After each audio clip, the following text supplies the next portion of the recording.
Bienvenidas y bienvenidos a Semilleros y Aprendizajes, una iniciativa de Naturalmente Sin Escuela. En este semillero vamos a continuar hablando acerca del sentido de la autogestión y la confianza. Particularmente nos estaremos adentrando en las diferentes formas en cómo nos desconectamos de nuestro sentido de autogestión y el rol de la escuela en tal desconexión a través de su hacer aprender. ¿Cómo nos desconectamos de nuestro sentido de autogestión? Este quizá va a ser uno de aquellos temas que va a escarbar fibras muy profundas y en muchos sentidos nos estaremos adentrando un poco en el proceso de desescolarización interior, de aquel desaprender y de condicionamiento de ciertas ideas y prácticas infundadas en la escuela que afectan el aprendizaje y la vida en familia. Invito a la apertura en el cuestionamiento que planteo a continuación y a lo largo de estos semilleros acerca del rol de la escuela en el acallamiento de nuestra creatividad y curiosidad innatas, nuestro sentido de autogestión y de nuestro impulso instintivo de aprender. Tales cuestionamientos no constituyen un ensañamiento con la escuela, son esenciales en el proceso de desescolarización interior tan importante para la crianza y el aprendizaje natural. El aprendizaje nace, no se hace. A la escuela le ha costado entender este principio. Como mencionaba al inicio de estos semilleros y en otros espacios, a las y los seres humanos desde una edad temprana nos nace aprender. Nos nace aprender a caminar, nos nace aprender a comer, nos nace aprender nuestra lengua materna, entre muchas otras cosas. ¿Qué le hace pensar a nuestras sociedades que aprender nos deja de nacer y se convierte en un deber a cierta edad y por ende hay que, entre comillas, hacer aprender? Hay que forzar, hay que castigar, hay que avergonzar y si no entonces hay que ingeniárselas, entre comillas. ¿Para qué? ¿Para aprender qué? Usualmente lo que la escuela y las personas adultas queremos que las niñas y los niños aprendan. No es difícil darse cuenta cómo lo que le importa al sistema no es tanto el aprendizaje, sino mantener sus estándares arbitrarios de aprendizaje tan importantes para conservar el statu quo. Uno de los grandes problemas del sistema educativo es que nos hace dudar de nuestro propio instinto y entendimiento al hacernos encajar en estándares arbitrarios de socialización y aprendizaje a través de métodos como la enseñanza, que ve un rol pasivo en la persona que aprende. Aprender es un instinto, no un deber. Lo que aprendemos, idealmente siguiendo nuestros intereses, se adquiere a través de la autogestión, pero no el impulso instintivo de aprender. Aprender nace, no se fuerza, no se hace. Obviamente, como todo lo innato, es importante nutrir aquel impulso instintivo de aprender. En diversas ocasiones quizá me habrán escuchado hablar del músculo del aprendizaje natural y libre. En los episodios número 2 y 5 de mi podcast y en la sección El mundo vivo del aprendizaje en mi página, comparto un poco más puntualmente sobre esto. Y es que ciertamente el aprendizaje natural y libre es como un músculo. Es importante ejercitarlo. No porque sea innato quiere decir que ya está hecho y no hay que nutrirlo. Como mencionaba anteriormente, y más adelante profundizaré sobre esto, aquella pregunta que surge cuando algo llama a nuestra curiosidad, que no es lo mismo que lo que la escuela hace ver como sospecha, aquella pregunta es importante escucharla. Por ejemplo, la curiosidad, la creatividad y el impulso instintivo de aprender son innatos, como lo son los huesos, los sentidos, los músculos de nuestro cuerpo. Pero es importante ejercitarlos y nutrirlos de la misma forma que hacemos con cualquier músculo o parte de nuestro cuerpo. La escuela, con su miope foco en la enseñanza, no solo no provee los espacios para nutrir el impulso instintivo de aprender de la niñez y la autogestión tan central en este proceso, sino que además lo acalla y lo coarta, creando círculos viciosos de dependencia innecesarios y en los que las niñas y los niños que se resisten a ese acallamiento se les dice que es que no les gusta aprender o que sufren de pereza mental, entre comillas. Un miope foco en la enseñanza que es además adultocéntrico y que se ha extendido a la crianza, como puntualiza el antropólogo David Lancy. Cito a David Lancy y abro comillas. El modelo escolar introduce en la crianza la noción que las niñas y los niños solo aprenden mediante la instrucción de una persona adulta. La experiencia natural y espontánea del mundo que tienen las niñas y los niños no se considera un medio confiable para asegurar su desarrollo exitoso, por lo que tiene que haber este filtro. Y el filtro está compuesto por la persona adulta. Proporcionan instrucción, microlecciones todo el tiempo. Hemos permitido que la escuela influya en nuestra forma de pensar sobre el desarrollo infantil y la crianza. Existe la noción de que siempre hay que enseñar a las niñas y los niños. Cierro comillas.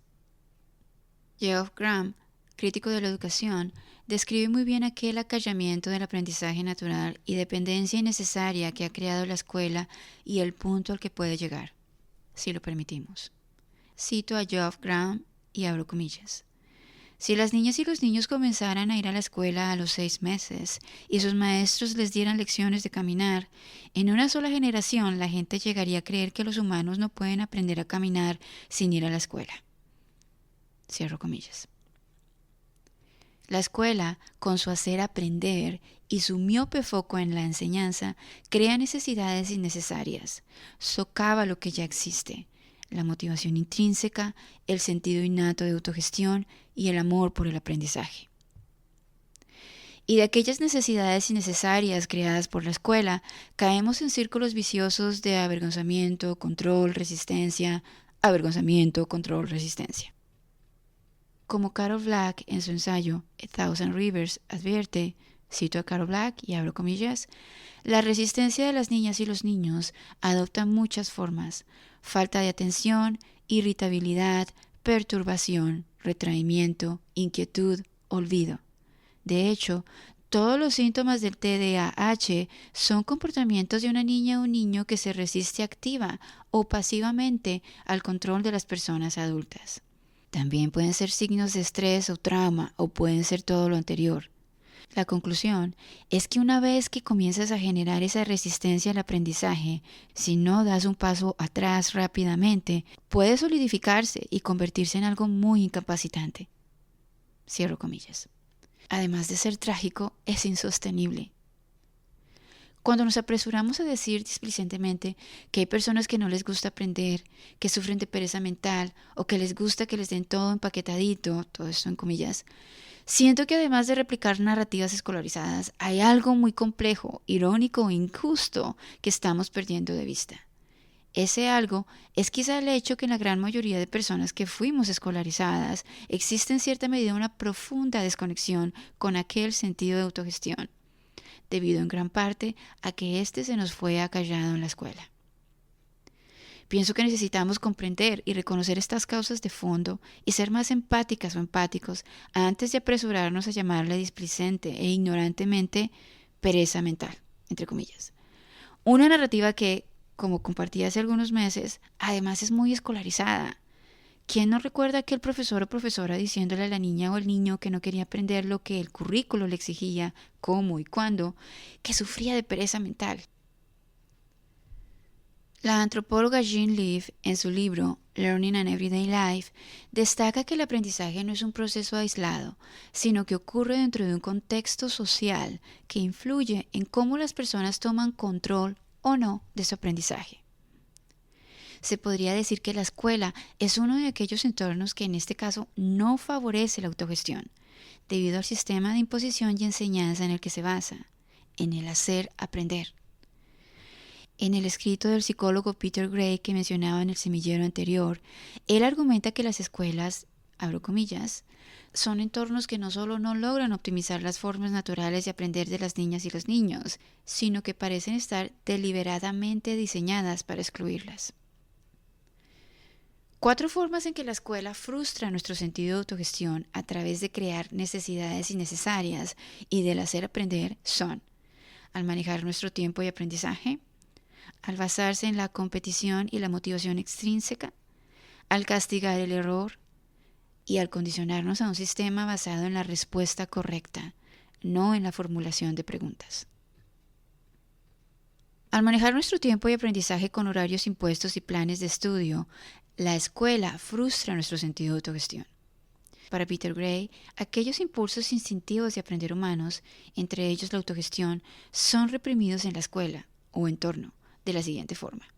Cito a Peter Gray, abro comillas: la gestión, al menos la planificación de las actividades a realizar y cómo realizarlas, también se suprime en gran medida en la escuela, ya que la escuela planifica por las niñas y los niños. Las autoridades escolares les dicen a las niñas y a los niños qué van a hacer en un momento dado, durante cuánto tiempo y prácticamente cómo lo van a hacer. Por lo tanto, las niñas y los niños tienen pocas oportunidades de ejercitarse y desarrollar su capacidad para gestionarse por sí mismos. Cierro comillas. En efecto, escuchar qué hacer y qué aprender, cómo y cuándo en la escuela, de 7 a 8 horas al día, 5 días a la semana, más las tareas después, por 11 o más años, y además durante los años más maleables de nuestras vidas, fue una de tantas de aquellas formas en que la escuela acalló nuestra curiosidad y nuestra creatividad innatas, tan importantes para nutrir nuestro sentido de autogestión. Como resultado, aun si se tiene el tiempo, no se sabe qué hacer con este en términos de aprendizaje, cómo gestionar nuestro tiempo y nuestro aprendizaje. No se sabe por dónde, qué, cómo y cuándo empezar. Sobre este tema hablaba un poco en el episodio número 4 de mi podcast. Esto no es pereza mental, entre comillas, o falta de voluntad. Como mencionaba anteriormente, a veces he notado nos apresuramos a juzgar unas personas a otras. Es algo mucho más complejo que en muchos sentidos obedece a una de las tantas consecuencias de nuestro condicionamiento escolar, de aquel hábito escolarizado de esperar que todo nos lo dieran empaquetado y medido en un plan de estudios, exámenes y un horario escolar. Luego, la o el docente avergonzaba al mal estudiante, entre comillas, enfrente de toda la clase y le hacía bullying, diciéndole cosas como que si sufría de pereza mental, entre comillas. La desfachatez y la normalización de tales prácticas escolares no conocía y aún no conoce límites.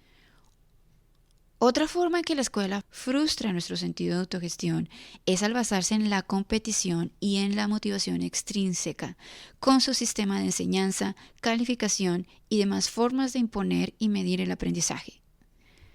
Como comparto en el episodio 9 de mi podcast, la escuela, en nombre de la enseñanza, acude a la competición y a la motivación extrínseca de los premios y los castigos para hacer aprender lo que el sistema quiere que se aprenda. Lo cual, más allá de conocimientos académicos, y aunque indirectamente, es también obediencia. A través de la competición y la motivación extrínseca, la escuela nos condiciona a que se necesita estar por encima de otras personas para aprender, entre comillas, destruyendo así nuestra motivación intrínseca, nuestra autogestión, nuestro amor innato por el aprendizaje. Como John Holt lo describe en su libro How Children Fail, abro comillas, destruimos el amor por el aprendizaje en las niñas y en los niños, que es tan fuerte cuando son pequeños, al alentarlos y obligarlos a trabajar por recompensas insignificantes y despreciables. Estrellas de oro o papeles marcados con 100 y pegados a la pared. O As en los boletines de calificaciones, o cuadros de honor, o listas de decanos, o llaves Phi, Beta, Kappa, en fin, por la innoble satisfacción de sentir que son mejores que otras personas. Cierro comillas.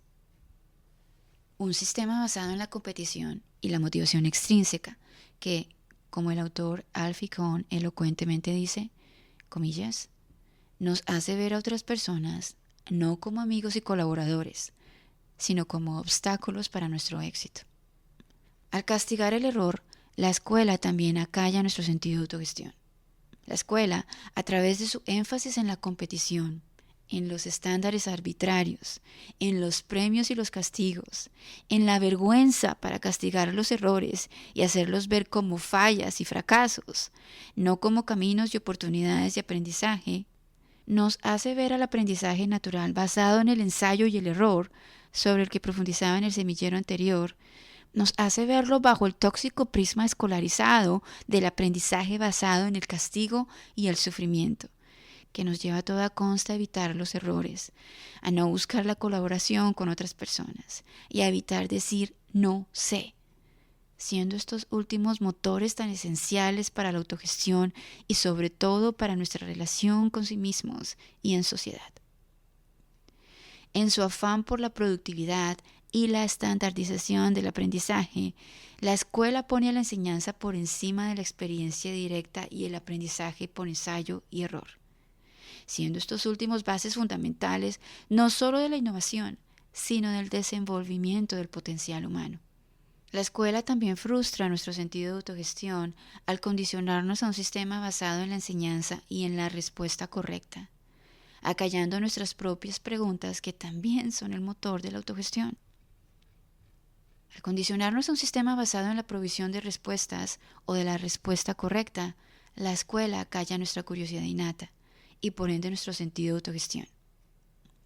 En efecto, como compartí en el episodio número 2 de mi podcast, ¿cuándo se ha visto un examen en el que se le infunda a las niñas y a los niños la importancia de formular preguntas por sí mismos? Un sistema que en muchos casos ha coartado aquella habilidad innata que tienen las niñas y los niños de preguntar, de ser curiosos, algo tan importante para la innovación y sobre todo para la autogestión. Lo irónico es que cuando se llega a la universidad, especialmente si se escoge el camino de la investigación, el sistema de las exigencias en este punto cambian de cierta forma. De un momento a otro prima la formulación de preguntas sobre la provisión de respuestas. En mi experiencia cuando trabajaba como profesora presencial en una universidad, vi a tantas y a tantos jóvenes que al momento de enfrentarse al hecho de tener que formular sus propias preguntas para desarrollar sus tesis o proyectos semestrales, se les dificultaba hacerlo. Es doloroso ver esto, cuando muy seguramente para estas y estos jóvenes durante su niñez, antes de ser escolarizados, era algo tan natural hacer preguntas. ¿Cómo podemos pedirles a las y los jóvenes el formular sus propias preguntas cuando llegan a la universidad si en la escuela se les ha enseñado que es la provisión de respuestas o de la única respuesta correcta lo que importa? Y más allá, ¿cómo podemos pedirles a las personas que autogestionen su aprendizaje? Al enfatizar la respuesta única y correcta, la escuela no solo invalida la respuesta alternativa, sino que también invalida nuestras propias preguntas y acalla nuestra curiosidad innata. Allí, las preguntas propias no son importantes, a menos que estén enmarcadas dentro del plan de estudios o la lección del día, dentro de lo que se les dice que aprendan, no lo que naturalmente quieren y los mueve a aprender. La persona que aprende solo está allí para recibir conocimientos, según aquel paradigma odiada de la enseñanza y aprendizaje que ha sido promovido por la escuela. Por esta y muchas más razones sobre las que profundizo en el episodio 9 de mi podcast, la enseñanza no es un concepto ni una práctica que se considere útil en la crianza y el aprendizaje natural, pues no está necesariamente encaminada a nutrir aquel impulso instintivo de aprender, ya que parte desde la idea que la persona que aprende no es capaz de gestionar su aprendizaje, no tiene un rol activo en su proceso de aprendizaje y por ende, en aquel contexto escolarizado, el espacio, los espacios para lo inesperado, para las preguntas, para las pausas, para el aprendizaje por ensayo y error, es prácticamente inexistente. Todo esto ha llevado a una desconexión con nuestro sentido de autogestión, de autocompasión y de empatía. El diálogo interno y externo es, comillas, sufro de pereza mental o sufre de pereza mental. Es momento de cambiar este diálogo tan tóxico con autocompasión, empatía y un sentido de justicia acerca del rol de la escuela en el acallamiento de nuestra curiosidad innata y nuestro sentido de autogestión. Es muy difícil acompañar el aprendizaje natural de nuestras hijas y de nuestros hijos si ellas y ellos y nosotros mismos hemos sido desconectados de nuestro sentido de autogestión. Este es un aspecto importantísimo del proceso de desescolarización interior de nuestras hijas y de nuestros hijos si han sido escolarizados, y sobre todo de nosotras y nosotros mismos como madres y padres. Una de las consecuencias de haber acallado nuestro sentido de autogestión es que la escuela también acalló nuestra motivación intrínseca y nuestra confianza. Como mencionaba brevemente al inicio de estos semilleros, a través de la autogestión, por medio del aprendizaje por ensayo y error y el formular sus propias preguntas siguiendo su curiosidad, no un plan de estudios, las niñas y los niños nutren su confianza en su impulso instintivo de aprender, en su capacidad para resolver problemas y tomar el control de su aprendizaje. Esta confianza nutre la motivación intrínseca y la resiliencia. Cuando aprendemos de manera autodirigida, el proceso suele estar más alineado con nuestros intereses y objetivos personales. Esto aumenta nuestra motivación intrínseca y nos hace más conscientes de nuestra habilidad innata para aprender cuando estamos realmente interesados en lo que estamos haciendo. Al tomar decisiones informadas por nuestros intereses de aprendizaje y curiosidad innata, no forzadas por un plan de estudios, y superar obstáculos de manera autónoma, acercándonos a los errores como parte del proceso, no como fallas o fracasos, aprendemos a enfrentar nuevas situaciones de aprendizaje con confianza, no con dependencia o con miedo a ser avergonzados, como sucede a través de la enseñanza en la escuela. Al haber acallado nuestro sentido de autogestión, la escuela también acalló nuestra motivación intrínseca y nuestra confianza en sí mismos, lo cual en turno, debido a nuestro propio condicionamiento escolar, lo estamos replicando con nuestras hijas y nuestros hijos. John Holt, quien acuñó los términos homeschooling y unschooling, articula este sentimiento de la siguiente manera en su libro How Children Learn, abro comillas. Todo lo que digo en este libro se puede resumir en estas palabras. Confía en los niños. Nada podría ser más simple o más difícil. Difícil, porque para confiar en los niños, primero debemos aprender a confiar en nosotros mismos. Y a la mayoría de nosotros nos enseñaron de niños que no se podía confiar en nosotros. Y así continuamos, tratando a los niños como nos trataron a nosotros, llamándole a esto la realidad, o diciendo amargamente, si yo pude aguantarme, ellos también pueden aguantarse. Lo que tenemos que hacer es romper este largo y descendiente ciclo de miedo y de desconfianza, y confiar en los niños de la forma que no confiaron en nosotros. Cierro comillas. Es por eso que el enfoque de estos semilleros es nutrir el amor por el aprendizaje, no solo de nuestras hijas y nuestros hijos, sino el nuestro también, para poder facilitar sus procesos de aprendizaje. Sin autogestión propia, no podemos nutrir su autogestión. Sin confianza en sí mismos, no podemos confiar en ellas y ellos. He ahí la importancia del ejemplo y de vivir estos procesos por experiencia. Usualmente se tiene la impresión que los únicos que están aprendiendo son las hijas o los hijos. Como sabemos, no es totalmente así. El aprendizaje toma lugar durante toda la vida. Sí, las niñas y los niños son el foco, pues, entre otras razones, es a ellas o a ellos a los que en nuestras sociedades se les debe garantizar el derecho a la educación. Pero el cambio empieza en nosotras y en nosotros mismos como madres y padres.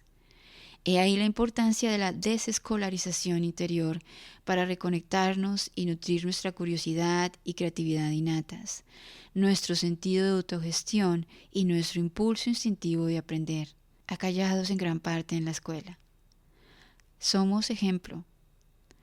Sobre el proceso de desescolarización interior profundizaré mucho más en un próximo semillero.